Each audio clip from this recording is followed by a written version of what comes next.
ওপৰত 1983 চনত বহু বয়োজ্যেষ্ঠৰ সপোন আৰু অশেষ পৰিশ্ৰমেৰে নিৰ্মিত ৰাধাকৃষ্ণ মেজি মন্দিৰ কেৱল ইটা বালিৰে ভৰা এখন ধৰ্মীয় অনুষ্ঠানেই নহয়, ই আমাৰ সংস্কৃতি, ভাষা আৰু সামাজিক দায়বদ্ধতাৰ এক পবিত্ৰ বিৰাংকেন্দ্ৰ।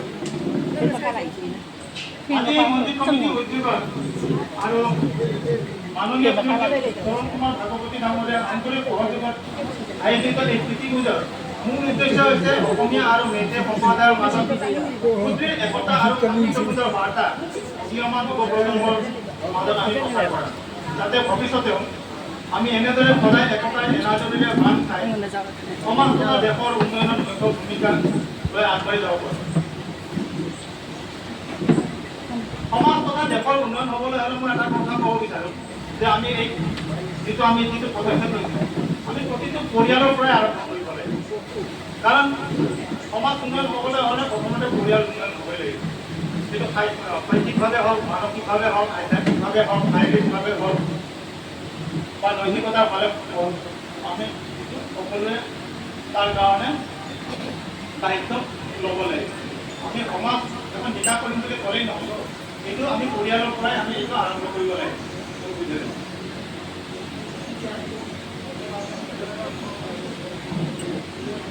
নেজানো আমি এই যাত্ৰাত কিমান দূৰলৈ আমি আগবাঢ়িব পাৰিম, কিন্তু আমাৰ সৎ উদ্দেশ্য আৰু দৃঢ় সংকল্প সদায় অটুট থাকিব।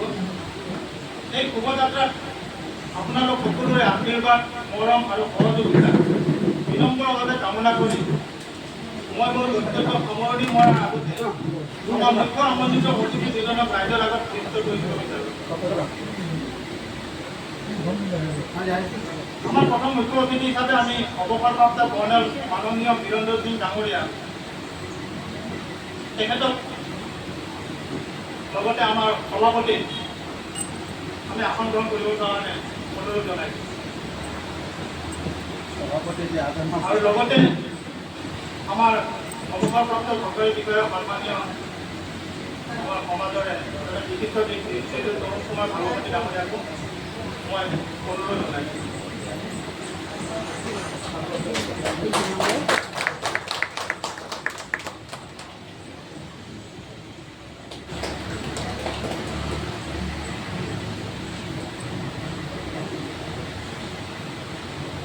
মই আমাৰ মন্দিৰ কমিটিৰ সভাপতি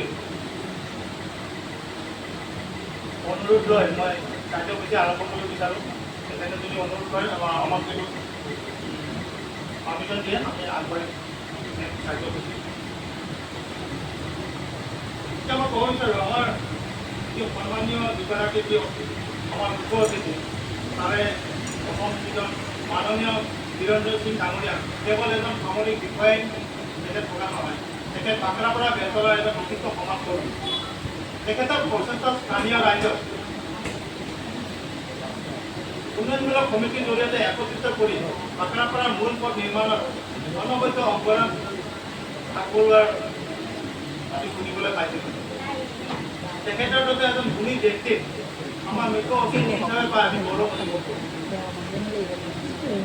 আৰু মই এই তেখেতে আপোনালোকক জনাব বিচাৰোঁ যে আমাৰ শ্ৰদ্ধাৰ শ্ৰীযুত তৰুণ কুমাৰ ভাগৱতী দেৱে এজন সমাজকৰ্মীয়ে নহয়, তেখেতে 2016 চনৰ 23 মাৰ্চত নয়দাত অনুষ্ঠিত ৱৰ্ল্ড কালচাৰেল ফেষ্টিভেলৰ অনুষ্ঠানত মাত্ৰ 2 মিনিট 8 ছেকেণ্ড অতি কম সময়ৰ ভিতৰতে অসমৰ বিভিন্ন থলুৱা জাতি জনগোষ্ঠীৰ নৃত্য আৰু বিহু নাচৰ জৰিয়তে বিশ্বৰ দৰবাৰত অসমীয়া সংস্কৃতিৰ প্ৰতিনিধিত্ব কৰা এজন বিশিষ্ট বিশেষ ব্যক্তি, এনে এজন মহান ব্যক্তি আমাৰ মাজত আমি আনন্দিত আৰু গৌৰৱ অনুভৱ কৰোঁ। আমি এই পৃথিৱীখন আয়োজন কৰিবলৈ সক্ষম হৈছোঁ। মই ভগৱানৰ ওচৰত ৰাধা গোবিন্দ মেইটি কমিটিৰ হয় সেৱা জনাওঁ যাতে এই দুয়োগৰাকী আমন্ত্ৰিত অতিথিৰ সদায় যেন সুস্বাস্থ্য তেখেতৰ আৰু পৰিয়ালৰ যাতে কোনো দিনত কোনো বিপদ আপদ নাহে তাকে মই ভগৱানৰ ওচৰত প্ৰাৰ্থনা কৰিছোঁ। আজি তেখেতসকলৰ জৰিয়তে আমাৰ মাননীয় কৰ্ণেল বীৰেন্দ্ৰ সিং ডাঙৰীয়া আৰু সন্মানীয় শ্ৰীযুত তৰুণ কুমাৰ ভাগৱতী দেৱক আজিৰ এই পৃথিৱীৰ শুভ আয়োজনত মই বন্তি প্ৰজ্বলন কৰাৰ কাৰণে মই অনুৰোধ জনাইছোঁ। আমাৰ সভাপতি মহাশয় তেখেতক যেন লৈ যেন প্ৰতি প্ৰজন্মৰ কাৰ্যসূচী যেন হেৰি কৰে আগবঢ়াই লৈ যায় ধন্যবাদ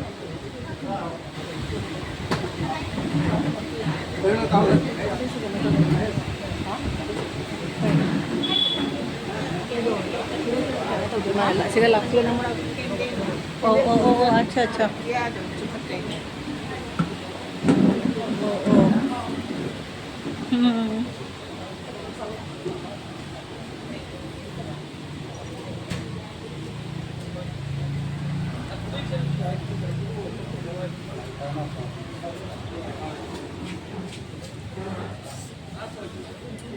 Copy. Copy. Ito po notice. Video.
ধন্যবাদ फोटो जाओ এই फोटो ना वीडियो नहीं এই অনুষ্ঠান আমি আগবাঢ়িবলৈ গৈ আছোঁ এতিয়া মই আমাৰ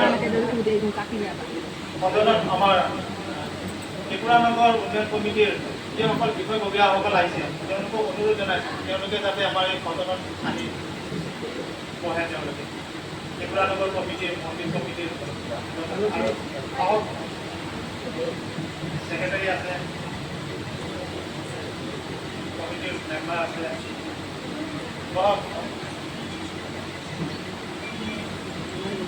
এবাৰ আমি ডেটা নাৰায়ণী শ্ৰী ৰাধাকৃষ্ণ মন্দিৰ কমিটিৰ বিষয়ববীয়াসকলক সন্মুখত বহাৰ কাৰণে অনুৰোধ জনাইছোঁ আমাৰ সদনত আহি যাতে পঢ়ে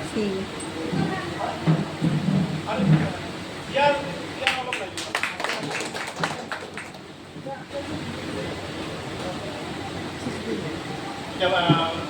বাটাপাড়াৰ যিসকল সন্মানীয় ব্যক্তিসকল আহিছে তেওঁলোককো মই অহাৰ কাৰণে অনুৰোধ জনাইছোঁ বুলিয়ে মই মাতিম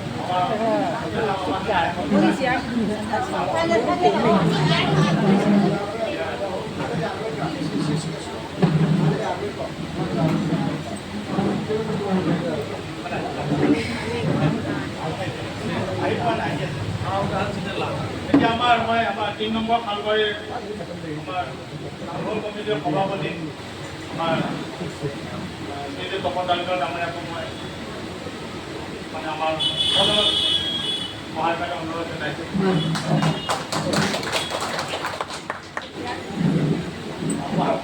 ফটোটো যিহেতু ইমান ডাঙৰ নহয় ফটোৰ কাৰণে আমাৰ ফটোটো অলপ সৰুৱে হৈ গ'ল আৰু আমাৰ অমানিপুৰৰ সন্মানীয় ব্যক্তি আজি আমাৰ মাজত আহিছে তেওঁলোককো মই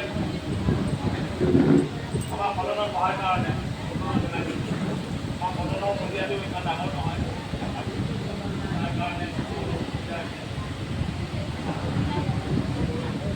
আৰু মই বেছি দীঘলীয়া নকৰোঁ আমাৰ সময় হৈ আছে মই এতিয়া প্ৰথমতে আমন্ত্ৰিত অতিথি কৰ্নেল আমাৰ বীৰেন্দ্ৰ সিং ডাঙৰীয়া মোৰ সৌভাগ্যক্ৰমে ককাও লাগে তেখেতক মই দুআষাৰ কোৱাৰ কাৰণে মই ইয়াত অনুৰোধ জনাইছোঁ।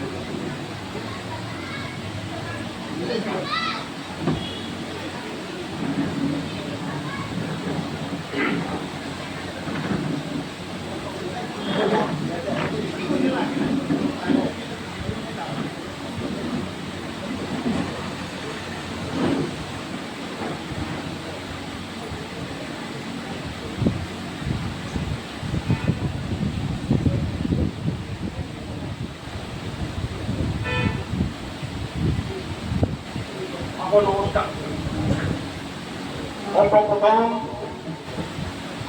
মোক এনেকুৱা এটা ফাংচনত ইনভাইট কৰিছে এই কাৰণে মই এই মন্দিৰ কমিটিৰ প্ৰেচিডেণ্ট ছেক্ৰেটাৰী আৰু তেখেতৰ মেম্বাৰ্ছ সবাক মই মোৰ আন্তৰিক ধন্যবাদ জ্ঞাপন কৰি আছোঁ। মোৰ জীৱনত অসমীয়া চিকাৰ ইমান সুযোগ পোৱা নাই। মেট্ৰিক লৈ মই বঙালী পঢ়িলোঁ, তাৰপিছত কলেজত গ'লোঁ, তাৰপিছত ডাইৰেক্ট IMA গুচি গ'ল।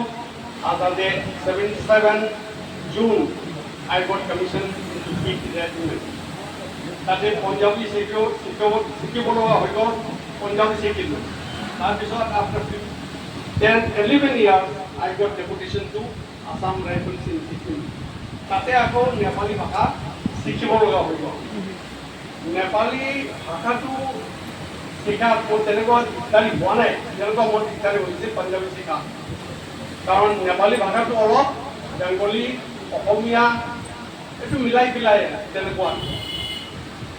Therefore, what I am trying to say is, মই অসমীয়া ইমান ভালকে ক'ব নোৱাৰোঁ, কিন্তু I love Assamese language, I love Assamese people, I love the culture of the Assamese, and যেনেকুৱা Assamese সমাজে মানে প্ৰত্যেক কালচাৰৰ, লিংগুইষ্টিক গ্ৰুপৰ, এথনিক গ্ৰুপৰ মানুহ লৈ পেলাই আগবঢ়াইছে। আৰু আমাৰ গ্ৰেটাৰ আসাম ছ'চাইটি বৃহত্তৰ অসমীয়া সমাজ যেনেকুৱা এটা সুন্দৰ ফুলৰ নিচিনা এইটো প্ৰস্ফুটিত কৰিছে, সেইটো জানি পেলাই মই খুব ভাল পাইছোঁ। আৰু অসমীয়া সমাজৰ বুদ্ধিজীৱী মানুহ, all political leaders, all intellectuals, সামাজিক কাৰণে যি লাগি আছে তেখেতক মই ধন্যবাদ জনাব বিচাৰিছোঁ। সেইটোৰ লগত মই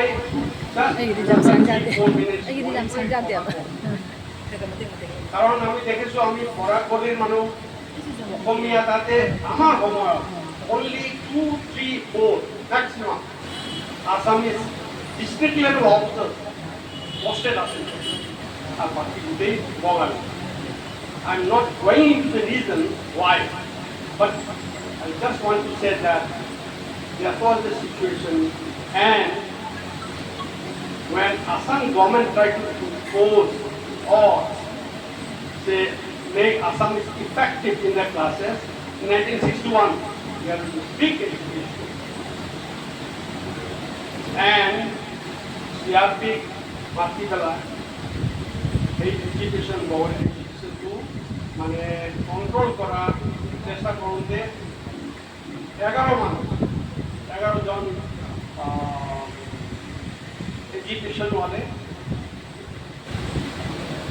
मर गए, यानी भगवान के पैर हो गए। उस तरह का तापवर और तागा रेसिस्टेंट माने অসমীয়াৰ বিৰুদ্ধে আছে। তাৰপিছত মই ক্লাছ 1965 ক্লাছ 10 কৰোঁ, এতিয়া 2 বছৰ হৈ গ'ল, 3 বছৰ হৈ গ'ল এনিভাৰ্চাৰী পালন কৰিবলৈ হৈ গ'ল। একাদশ শ্বহীদ জিন্দাবাদ তেনেকুৱা মানে অসমীয়া ভাষা পঢ়াই মেলি চলা নাই। Ultimately Assam government has to recognize Bengali as the first language of foreign country. এই যে একটা সিদ্ধান্ত রয়েছে আসাম গভর্নমেন্টে আজিলৈকে চলি আছে। যেনেকুৱা বড়োলেণ্ডত এতিয়া Bodo language is first language, Assamese is become second language. তেনেকুৱা বৰাইভেলীত Bengali is the first language followed by any other language. এতিয়া মই এই ব্যাকগ্ৰাউণ্ডটো দিয়াৰ পিছত মই ক'ব বিচাৰিছোঁ যে মণিপুৰী সমাজ যেনেকুৱা অসমীয়া সমাজত মানে উদাৰ ভাৱনা যেনেকুৱা আছে তেনেকুৱাই আমিও আগবাঢ়িব লাগিব। আমাৰ এইটা আসামিজ সোসাইটিৰ লগত আমি কেনেকুৱা একেলগে চলিব পাৰোঁ। তেখেতক বিগ ব্ৰাদাৰ বা এল্ডাৰ ব্ৰাদাৰ মনত ৰাখি পেলাই আমি তেখেতৰ লগত আমাৰ সমাজটো আগবঢ়াব পাৰোঁ, উন্নত কৰিব পাৰোঁ। সেই বিষয়ত মণিপুৰী সমাজৰ চিন্তা কৰিব লাগে। আৰু বিশেষ কৰি আপাৰ আসামত মণিপুৰী সমাজ আছে। Guwahati has got the maximum number of Manipuris in Assam outside Barakpet. Now, আমার দায়িত্ব আমি অসমীয়া ভাষা শিকিব লাগিব, যে কোনো মতে শিকিব লাগিব। আর at least spoken part, written part reading time, at least the spoken part শিকিব লাগিব, জানিব লাগিব, কথা ক'ব লাগিব অসমীয়া। এনে হ'লে আমি অলপ অসমীয়াৰ লগত মিলিজুলি ভালকে শান্তিৰ লগত উন্নতিৰ পথত আগবঢ়াই আমি বাচিব পাৰিম। সেইটো মই ক'ব পাৰিম।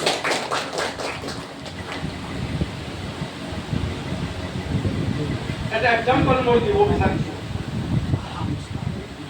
জ্যোতি প্ৰসাদ আগৰৱাল মাৰৱাৰী মানুহ,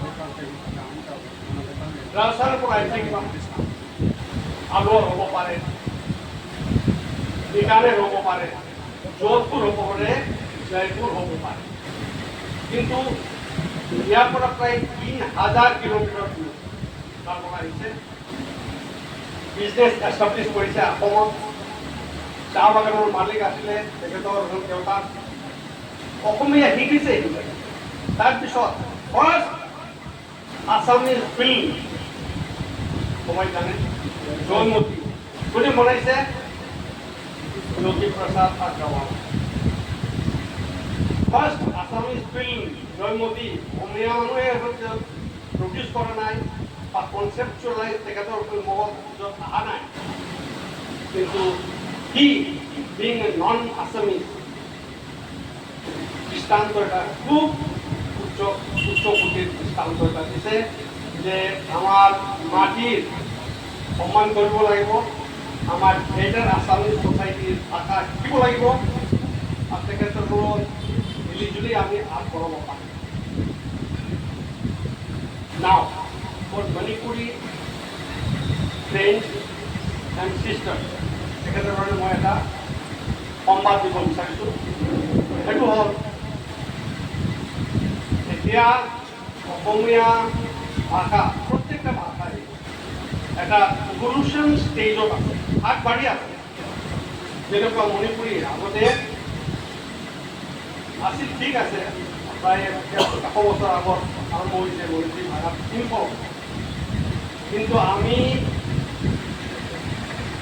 বহুত চেষ্টাৰ পিছত 20 অগষ্ট 1992 8 শিডিউলত জাগা পাইছোঁ।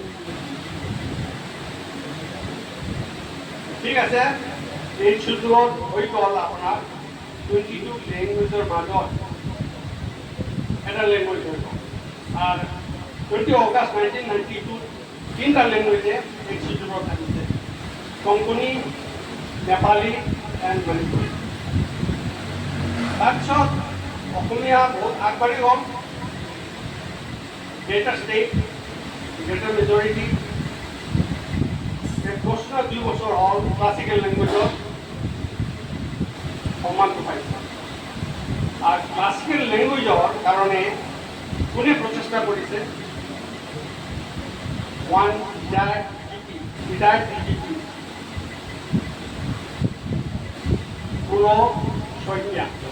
পুরোধর Saikia he has written 350 pages account why Assamese language should be included or given the status of classical language.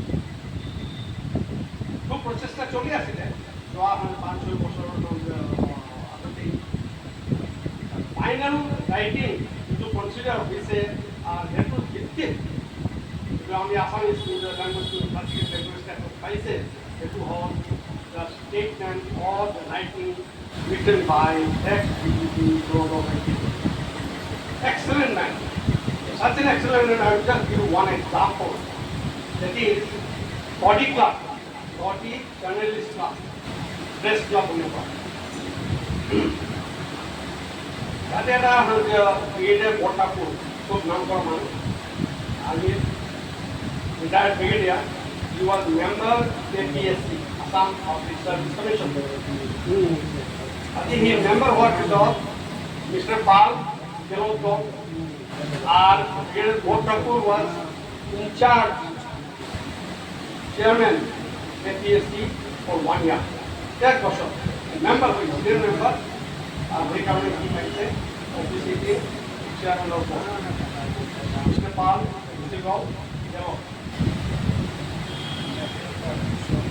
মোর কথা তাৎপর্য হয়েছে এখানে বোর্ড ঠাকুরে একটা বই লিখেছে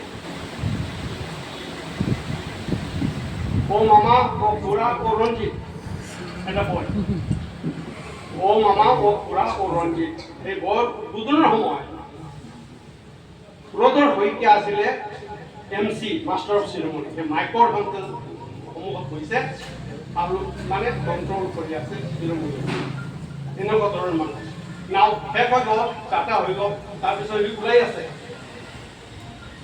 গুড মর্নিং স্যার বলুন আর আপনার গাড়ি আছে হেনরি কলেজের হি ভালো রাখিছে মানে he is known for his honesty একটু শো কৰিব বিচাৰে নাই হি আর মানে 6-7টা গাড়ি হেন লগাই আছে আর মানে প্রোটেকশন আছে তেনেকুৱা ধৰণৰ he is known honest police officer in Assam কি লিখিছে স্টেটমেন্টটো আর ক্লাসিক্যাল স্ট্রাকচার পাইছে এতিয়া তেনেকুৱাই আসামিজ লেংগুৱেজ মণিপুৰী লেংগুৱেজটো আগবাঢ়ি আছে আপোনালোকে 2-3 বছৰৰ ভিতৰত নিশ্চয় পাই আছে ক্লাসিক্যাল লেংগুৱেজ স্ট্যাটাস এই কাৰণে মই মণিপুৰী সমাজৰ ভাই বন্ধুসকলক যদি মই এইটো ক'ব বিচাৰিছোঁ যি জেগাত আপুনি চান্স পায় অসমীয়া ভাষা শিকিব অসমীয়া ভাষা জানিব লাগিব I again say may not be written part, may not be because we are minority here, so it is difficult to understand. हमार हम जो alphabets तो एटाई, except 1 or 2 alphabets. Alphabet was like एक कारण एक दिखे problem है. तो आजकली कुछ ऐसा माने पता तो चली आते. Who is the origin Assam? তিনটা প্রশ্ন আহি আছে আমার সন্মুখত number 1 is who are Assamese এই সংজ্ঞা বা ডেফিনেশনটো এতিয়া খুব সমুদ্র মন্থন হৈ আছে Assamese who are Assamese number 1 question number 2 who are the original Assamese number 3 and last one is who are the Assamese who should be given constitutional safeguard to get all the opportunities which will be provided by clause number 6 of the Assam Agreement. মই আকৌ third কুৱেশ্যনটো বুলি কৈ আছোঁ বিশেষ কৰি মণিপুৰী সমাজৰ কাৰণে third প্ৰশ্ন which is the most important and subject সবাতকে বেছি জটিল কুৱেশ্যন জটিল প্ৰশ্ন কি who are the Assamese who should be provided constitutional safeguard so that they can get the opportunities given in the clause 6 of the Assam Agreement, which was held on 15 August 1985. After the conclusion of 5 years of education. 80 term was 85 15 August Agreement. That time, Rajiv Gandhi was Prime Minister. Now, question is who are the Assamese to be given facilities of clause of the Assam Agreement. বিরাট জটিল কথা এতিয়াও চলি আছে সমুদ্র মন্থনের এখন যে নিচিনা মানে intellectuals of Assam people government level पर कैसे अच्छा एग्जामिनेशन बनाया जाए उसमें एक क्लॉज है all the Indians it will last 21 and एक मिनट चेक करिए सो all the Indians who are settled in Assam whose first language is Assamese as mother tongue. Number 1. Number 2. All the Indians who are settled in Assam but speaking Assamese as second language will also be provided this facility. এই কারণে এখন মই এখন ক'ব বিচাৰিছোঁ এখন যে মোৰ ভাই বোনক যে you will have to learn Assamese. Assamese শিকিব লাগিব as second language. তেনেহ'লে আপুনি all the facilities to be provided by clause number 6 of the Assam Agreement, which was held on 15 August 1985. এটোৰ লগত মই লাষ্টত ক'ব বিচাৰিছোঁ আমাৰ মণিপুৰী সমাজ আৰু অসমীয়া সমাজৰ মাজত এটা বনভূমি এতিয়া মই দেখিব পাইছোঁ ফাৰ্ষ্ট ইন মাই লাইফ এইটো চিৰজীৱন থাকিব নাই এইটো কোৱাৰ লগত মই নমস্কাৰ জনাই